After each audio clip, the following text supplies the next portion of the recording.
السلام علیکم۔ میں ایسٹ لندن کے ایک ایسے علاقے میں پیدا ہوئی جہاں مسلمان بہت بڑی تعداد میں تھے۔ دراصل یہ ایک ملی جلی آبادی والا علاقہ تھا اور یہاں اکثریت بنگلہ دیشی لوگوں کی تھی۔ میں خود ایک مخلوط النسل ہوں۔ میری والدہ اٹلی سے تعلق رکھتی ہیں اور میرے والد افریقہ سے تعلق رکھنے والے نائجیرین تھے۔ دراصل اگر مجھ سے یہ پوچھا جائے کہ عالیہ کون ہے تو میرا جواب یہی ہوگا کہ عالیہ ایک ایسی روح ہے جس نے کفر سے اللہ کی طرف سفر کو اختیار کیا۔ ایمان کے حوالے سے میری زندگی کیا تھی؟ میں ایک پیدائشی عیسائی تھی، مگر میری والدہ نے میری تربیت ایسے کی تھی کہ میں زندگی کے بارے میں سوچتی تھی۔ میں ہر وقت تجسس میں مبتلا رہتی تھی کہ میں جو کچھ بھی ہوں میں وہ کیوں ہوں، مطلب کہ اگر انسان ہوں تو انسان کیوں ہوں، میں اگر عیسائی ہوں تو کیوں ہوں، وغیرہ وغیرہ۔ میں بچپن سے ہی ایسی بہت ساری چیزوں کے متعلق سوال کرتی تھی جن چیزوں کے متعلق عموماً بچے سوال نہیں کرتے اور خاموشی سے اڈاپٹ کر لیتے ہیں۔ اگر آپ بات کریں میرے والد کی تو میرے والد کے پاس میرے بہت سارے سوالات کے جواب نہیں ہوتے تھے، جس کی وجہ مجھے بہت دیر سے پتہ چلی کہ وہ پیدائشی عیسائی نہیں تھے، بلکہ وہ مسلمان پیدا ہوئے تھے اور انہوں نے عیسائی مذہب بعد میں اختیار کیا تھا۔ میرے دادا مسلمان تھے اور جب میرے دادا فوت ہو گئے تو میرے والد سمیت پورے خاندان نے اسلام ترک کر کے عیسائیت کو قبول کر لیا، اور جب میرے والد کی ملاقات لندن میں میری والدہ سے ہوئی تب وہ عیسائی ہی تھے۔ لہٰذا میں اسلام کو کبھی نہیں جانتی تھی اور میں نے ایک عیسائی کے طور پر ہی پرورش پائی۔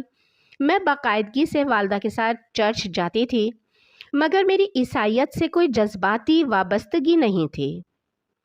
میرے دل میں بہت سارے سوال تھے۔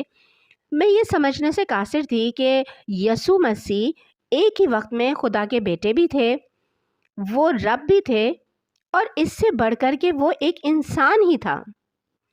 بس یہی سوالات تھے جن کے جوابات میں تلاش کر رہی تھی، اور مجھے وہ دن آج بھی یاد ہے جب میں نے یہی سارے سوال اپنے چرچ کے پادری سے بھی کیے تھے، اور پادری نے مجھے یہی جواب دیا تھا کہ بس تم ان سب باتوں پر محض ایمان رکھو، اور پادری کا یہ جواب میرے لیے کافی نہیں تھا۔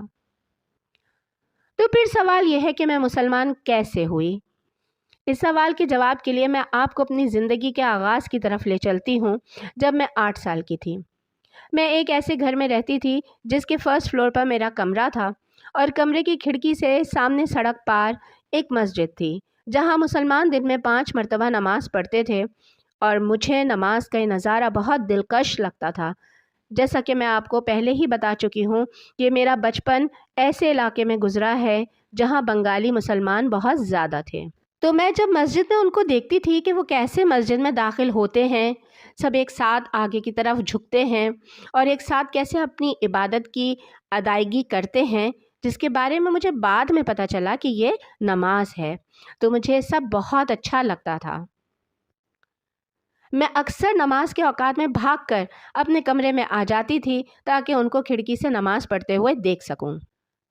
بدقسمتی سے ان دنوں ہمارے گھر کے معاملات بہت اچھے نہیں چل رہے تھے۔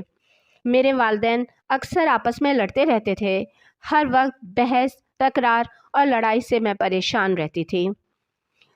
ایک دن میرے والد اور والدہ میں شدید لڑائی ہوئی، اور میں غصے اور پریشانی کے عالم میں کمرے میں آئی، اور میری والدہ کی ایک شال تھی جو ان کے آفس میں ان کی کسی پاکستانی کولیگ نے ان کو تحفے میں دی تھی۔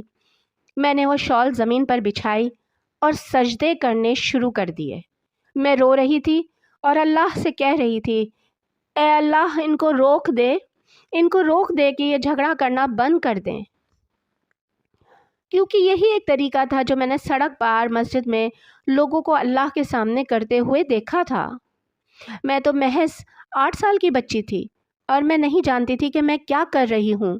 میں تو بس وہی سارا عمل کاپی کر رہی تھی جو میں نے سامنے مسجد میں لوگوں کو کرتے ہوئے دیکھا تھا۔ اس کے بعد دوسرا اہم واقعہ تب ہوا جب میں 10 سال کی تھی، اور میں اسکول سے واپس گھر آئی تو پتہ چلا کہ ہمارے اسکول کا ایک بچہ سڑک کراس کرتے ہوئے ایک ٹرک کی ٹکر سے ہلاک ہو گیا ہے۔ تو اسکول والوں نے تمام کلاس فیلوز کے گھر ایک نوٹ لکھ کر بھیجا کہ تمام بچے اور ان کے والدین اس ہلاک ہونے والے کے جنازے میں شریک ہوں۔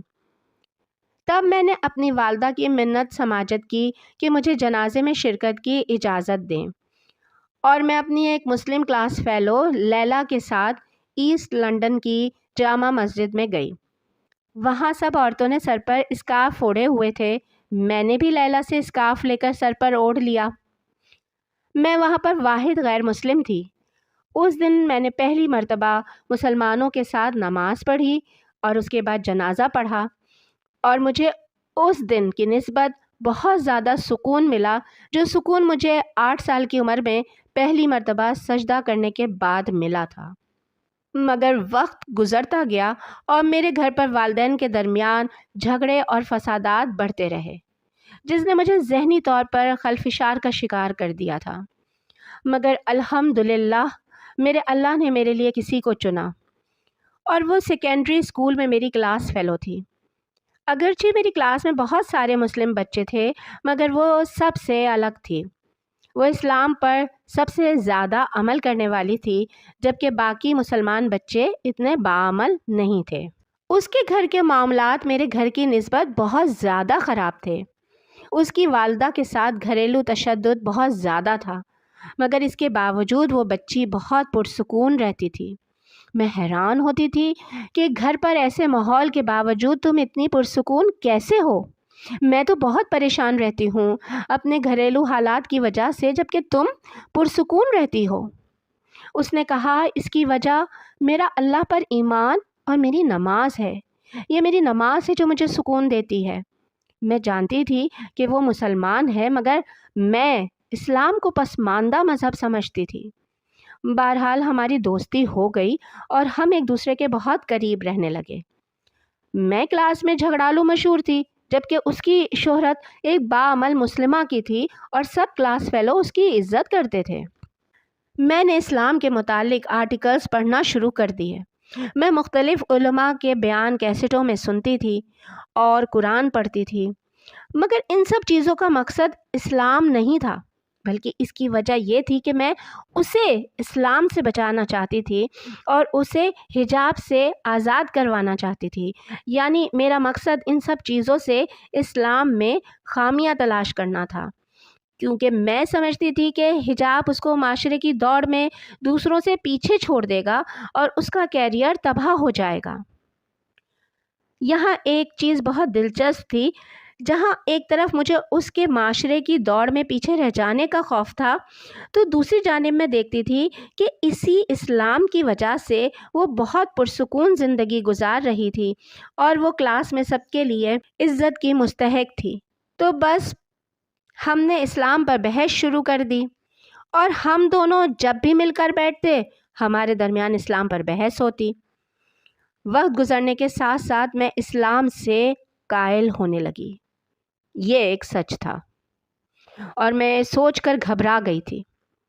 میں نے قرآن میں خامیاں تلاش کرنے کے لیے اس کا مطالعہ شروع کیا تھا، مگر قرآن پڑھنے کے بعد میں اس بات سے قائل ہو چکی تھی کہ قرآن زندگی گزارنے کے لیے مکمل ضابطۂ حیات کے ساتھ ساتھ جامع سائنس اور اللہ کا ایک معجزہ ہے۔ میں اس بات سے خوفزدہ تھی کہ میں عیسائیت سے دور اور اسلام کے قریب ہوتی جا رہی تھی۔ میں نے اسلام کے متعلق تمام آرٹیکلز اور علماء کی کیسٹس ہر چیز پھینک دی اور اس قرآن کا مطالعہ ترک کر دیا۔ کیا اسلام میری آزادی سلب کر لے گا؟ میں یہی سوچ کر پریشان تھی کہ کیا میں اپنی زندگی مکمل طور پر بدلنے جا رہی ہوں۔ میں نے اپنی سہیلی سے قطع تعلق کر لیا اور میں کئی دن تک کمرے میں بیٹھی روتی رہی۔ بہرحال میں آہستہ آہستہ اپنی پرانی زندگی میں واپس لوٹ گئی اور اپنی سہیلی سے رابطہ مکمل طور پر ختم کر دیا۔ میں اگرچہ سب سے منقطع ہو کر امتحانات کی تیاری میں لگ گئی تھی، مگر میری سوچیں منتشر تھیں اور پڑھائی پر فوکس نہیں کر پا رہی تھی۔ میرے دماغ میں سوچوں کی یلغار تھی، اور آپ سمجھ سکتے ہیں میں اسلام کے علاوہ کچھ نہیں سوچ رہی تھی۔ میں نے اپنی سہیلی کو فون کیا، وہ میری آواز سن کر خوش تھی۔ میں نے کہا میں اسلام قبول کرنا چاہتی ہوں، اور پھر اگلے دن ہی میں نے کلمہ شہادت پڑھ کر اسلام قبول کر لیا۔ اسلام قبول کرنے کے بعد میری والدہ کا ری ایکشن غیر متوقع تھا۔ میں بہت پرجوش تھی۔ میں گھر آئی اور مجھ سے صبر نہیں ہو رہا تھا کہ جلدی اپنی والدہ کو خبر دوں۔ میں نے دروازہ کھٹکھٹایا۔ والدہ نے میرے لیے گھر کا دروازہ کھولا اور مجھے اسکارف میں دیکھ کر وہ حیران رہ گئیں۔ وہ مجھے حیرانگی سے دیکھ رہی تھی اور میں کہہ رہی تھی، ماں میں نے اپنی زندگی کا فیصلہ کیا ہے۔ ماں میں نے اسلام کو بطور مذہب اختیار کر لیا ہے۔ مگر میری ماں حیران تھی اور کچھ پریشان بھی۔ اس کے خیال میں یہ میرا جوانی کا جذباتی فیصلہ تھا، اور ہاں میں اس وقت تھی بھی صرف 17 سال کی۔ اسلام قبول کرنے کے بعد کا مرحلہ میرے لیے بہت دشوار تھا۔ الحمدللہ مجھے خوشی ہے کہ میں نے وہ دشواریاں اللہ کی رضا کے لیے برداشت کی۔ اس کے بعد میرے اور میری والدہ کے درمیان تعلقات بہت خراب رہے۔ میری والدہ نے میری اکیلی دیکھ بھال کی تھی جب میرے والد ہمیں چھوڑ کر جا چکے تھے۔ میری والدہ نے اس کے بعد یہ بات مجھے بارہا جتائی کہ میں نے تمہارے لیے کیا کچھ برداشت نہیں کیا۔ ہاں اب تم بڑی ہو چکی ہو، اب تمہیں میری ضرورت نہیں۔ میں نے بطور والدہ اپنی ذمہ داری ادا کر دی ہے۔ اب میں مزید تمہاری ماں کے بطور ذمہ داری ادا نہیں کر سکتی۔ اب تم آزاد ہو۔ اب میں مزید تمہاری ماں کے بطور ذمہ داری ادا نہیں کر سکتی۔ اب تم آزاد ہو۔ جاؤ اور جیسے چاہو زندگی گزارو۔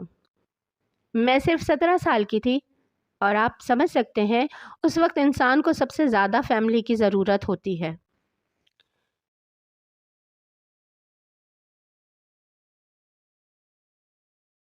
اوہ میرے خدایا، آپ کی ماں کا آپ سے تعلق توڑ لینا بہت زیادہ دکھ اور تکلیف کا باعث ہے، بہت ہی زیادہ۔ پھر میرے لیے بہت ہی مشکل تھا اس عمر میں اپنے لیے نوکری تلاش کرنا اور اکیلے رہنا، اکیلے زندگی گزارنا بغیر کسی فیملی کی سپورٹ کے۔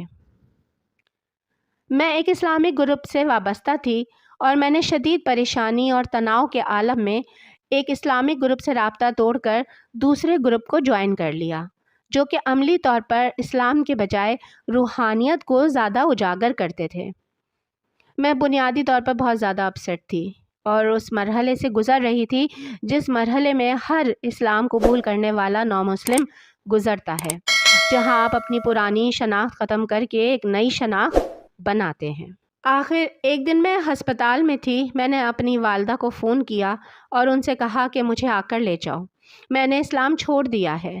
میں نے اسکارف اوڑھنا چھوڑ دیا، نماز چھوڑ دی اور اسلام کے تمام ارکان پر عمل کرنا چھوڑ دیا۔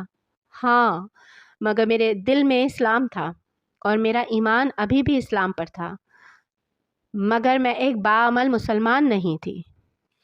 میں نے اسی حال میں 2 سال گزارے۔ میری تعلقات میری والدہ اور دیگر فیملی سے اچھے ہو گئے۔ مجھے ایک اچھی جاب مل گئی۔ میری زندگی میں دنیاوی فکرات کم سے کم ہو گئیں، مگر میں اندر سے اپنے آپ کو خالی محسوس کر رہی تھی۔ میں عمل سے خالی تھی اور میں سمجھتی تھی کہ میں ایک اچھے مسلمان کی طرح زندگی نہیں گزار رہی ہوں۔ پھر میں نے آہستہ آہستہ دوبارہ اعمال کی طرف آنا شروع کیا، یکدم نہیں مگر آہستہ آہستہ۔ مگر اس مرتبہ میرا اسلام کی طرف سفر کسی گروپ کے زیر اثر نہیں تھا، مگر بہت ہی پرسکون تھا۔ میں نے یکدم اسکارف اوڑھنا شروع نہیں کیا، بس افریقی عورتوں کی طرح بالوں کو کور کر لیتی تھی، زیادہ نہیں مگر 1 پیج قرآن انگلش ترجمے کے ساتھ روزانہ پڑھتی۔ میں نوکری کے سلسلے میں ساؤتھ افریقہ میں تھی اور میری والدہ مجھ سے ملنے آتی رہتی تھیں، مگر 2015 میں جب وہ مجھ سے ملنے کے لیے آئیں تو انہوں نے مجھ سے اسلام کے متعلق بہت سوالات پوچھے، جو کہ میرے لیے حیران کن تھا۔ وہ کتابیں پڑھنے کی بہت زیادہ شوقین تھیں اور پچھلے 1 سال میں انہوں نے اسلام کے متعلق بہت کچھ پڑھا تھا۔ پھر جلد ہی 2016 میں انہوں نے مجھے بتایا کہ وہ اسلام قبول کرنا چاہتی ہیں اور انہوں نے اسلام قبول کر لیا۔ اس کے کچھ عرصے بعد والدہ نے مجھے بتایا کہ وہ یوٹیوب پر شیخ خالد یاسین کے بیانات بہت زیادہ سنتی ہیں اور وہ شیخ خالد کو بہت پسند کرتی ہیں۔ وہ سمجھتی ہیں کہ شیخ خالد وہ سب کچھ بولتے ہیں جو باتیں میری والدہ کی روح کے اندر ہوتی ہیں۔ پھر 2021 میں نے اپنی والدہ کے کہنے پر شیخ خالد سے رابطہ کیا۔ مجھے ان کا ای میل ایڈریس ان کے فیس بک پیج سے ملا اور میں نے ان کو ای میل لکھ دی۔ میں نے اپنی مکمل اسٹوری کے ساتھ ساتھ اپنی والدہ کی بھی تفصیل لکھی اور ان سے درخواست کی کہ اگر ممکن ہو سکے تو میری والدہ سے بات کر لیں، وہ آپ سے بات کرنا چاہتی ہیں۔ میرا نہیں خیال تھا شیخ خالد یاسین جیسا مصروف آدمی کبھی میری ای میل بھی دیکھے گا، مگر 20 منٹ کے اندر اندر ان کی ای میل مجھے ملی اور میرے لیے بہت حیرانگی کی بات تھی کہ اس میں لکھا تھا یہ میرا فون نمبر ہے، مجھے کال کرو۔ پھر میری شیخ خالد یاسین سے بات ہوئی، میں نے ان کو اپنی والدہ کے متعلق تفصیل سے بتایا اور انہوں نے کہا کہ وہ میری والدہ سے بات کریں گے، مگر انہیں یہ مت بتانا کہ میں کون ہوں، بس ان سے کہنا کہ ان کی اسلام کے متعلق جتنی بھی ریسرچ ہے اس کے متعلق کوئی شخص ان سے بات کرنا چاہتا ہے۔ پھر ان کی میری والدہ سے گفتگو ہوئی اور والدہ کو ساری گفتگو کے اختتام میں جب انہوں نے بتایا کہ میں شیخ خالد ہوں تو میری والدہ نے خوشی کا اظہار کرتے ہوئے کہا، اوہ مجھے یقین نہیں ہو رہا کہ یہ آپ ہیں، مگر مجھے آپ کی آواز سے شبہ ضرور گزرا تھا۔ بہرحال اگر میں بات کروں اپنی ذات کی تو بہت لوگ مجھ سے کہتے ہیں کہ میں نے اپنی آزادی گروی رکھ کر اسکارف اوڑھنا شروع کر دیا ہے، جبکہ میرے نزدیک آزادی یہ نہیں کہ آپ اسکارف اوڑھنا چھوڑ دیں یا مختصر لباس پہنیں۔ آزادی یہ ہے کہ انسان لوگوں کی باتوں سے آزاد ہو کر اللہ کی طرف اپنا سفر اختیار کرے اور اللہ کے راستے میں اپنے سفر کے درمیان حائل ہر رکاوٹ سے آزاد ہو جائے۔ الحمدللہ یہی حقیقی آزادی ہے جو میں نے حاصل کی۔ اگر کوئی غیر مسلم یہ کہے کہ میں آزاد نہیں ہوں تو میں کہوں گی کہ ہر شخص کہیں نہ کہیں غلام ہے، کبھی اپنی فیملی کا، کبھی ارد گرد معاشرے کا اور کبھی اپنی خواہشات کا غلام ہے۔ تو ان سب چیزوں کی غلامی سے بہت بہتر ہے کہ آپ ایک اللہ کے غلام بن جائیں جو کہ آپ کا لارڈ ہے اور اس نے آپ کو پیدا کیا ہے۔ اگر کوئی کہے کہ اسلام میں عورت کو آزادی اور عزت حاصل نہیں ہے تو میں کہوں گی کہ دنیا میں عورت کی سب سے زیادہ عزت ہی صرف اسلام میں ہے۔ اسلام عورت کو ایک بلند مقام دیتا ہے چاہے وہ کسی بھی درجے کی عورت ہو، بطور ماں، بطور بیوی، بطور بہن، بطور بیٹی، حتیٰ کہ معاشرے میں پائے جانے والی ایک اجنبی عورت کی بھی عزت ہے اور اسے آنکھ اٹھا کر دیکھنے کی اجازت نہیں۔ میں سب کو یہی کہوں گی کہ عورت اسلام میں باعزت ہے، محفوظ ہے، معتبر ہے اور محبت کی حقدار ہے۔ اور آخر میں دعا ہے کہ اللہ تبارک و تعالی ہر کسی کو سیدھے راستے کی ہدایت نصیب فرمائے، آمین۔